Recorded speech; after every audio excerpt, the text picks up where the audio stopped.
Yes bank, कभी डूबती नाव माना गया ये बैंक, अब जापान की दिग्गज कंपनी एसएनबीसी ने इसमें 13,400 करोड़ रुपए झोंक दिए हैं।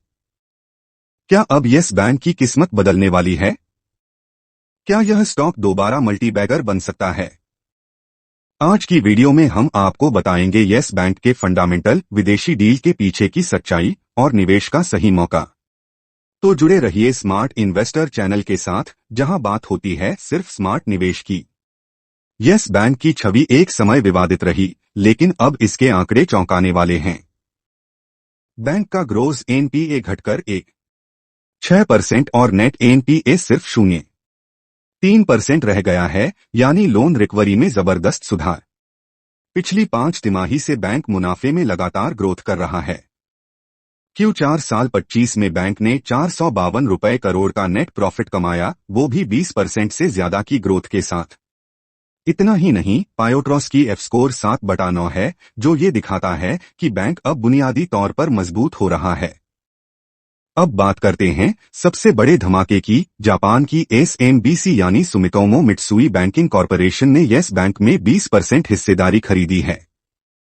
इस डील की वैल्यू लगभग 13,400 रुपए करोड़ है, भारत के बैंकिंग सेक्टर की अब तक की सबसे बड़ी विदेशी डील। एसबीआई ने अपनी 13.2% हिस्सेदारी एसएनबीसी को बेची और बाकी हिस्सेदारी एक्सिस, एचडीएफसी, आईसीआईसीआई जैसे बड़े बैंकों ने दी।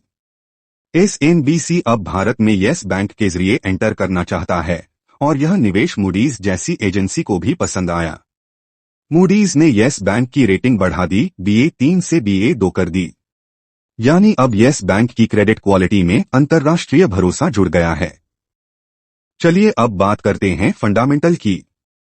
यस बैंक का इंट्रिंसिक वैल्यू 32.08 आंका गया है, जबकि मार्केट में ये सिर्फ 19.80 पर ट्रेड कर रहा है, यानी लगभग 38% डिस्काउंट पर। मार्केट कैप 62,000 रुपए करोड़ के करीब और price to book ratio 29x है, जो इंडस्ट्री के मुकाबले आकर्षक है। इतना ही नहीं, एडवांसेस में 8% और डिपॉजिट्स में 6.8% ग्रोथ आई है। मतलब बैंक अब ग्रोथ मोड में लौट रहा है, वो भी ज्यादा रिस्क लिए बिना। टेक्निकल चार्ट भी दिलचस्प कहानी सुना रहा है। आरएसआई है 52-55 के बीच, यानी न ओवरबॉट न ओवरसोल्ड।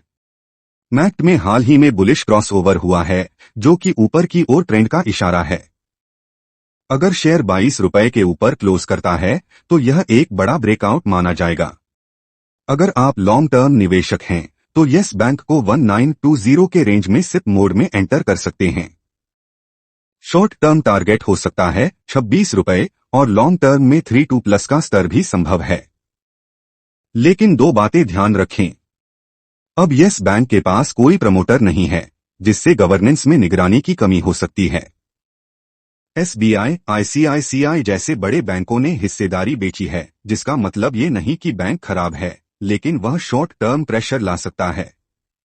इसलिए बिना रिसर्च के निवेश न करें। जो भी फैसला लें वो सोच समझ कर लें। यस बैंक अब पुराने दौर से बाहर निकल चुका है।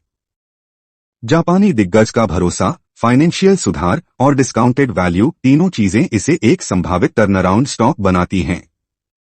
तो क्या आपने यस बैंक को अपनी वॉचलिस्ट में जोड़ा?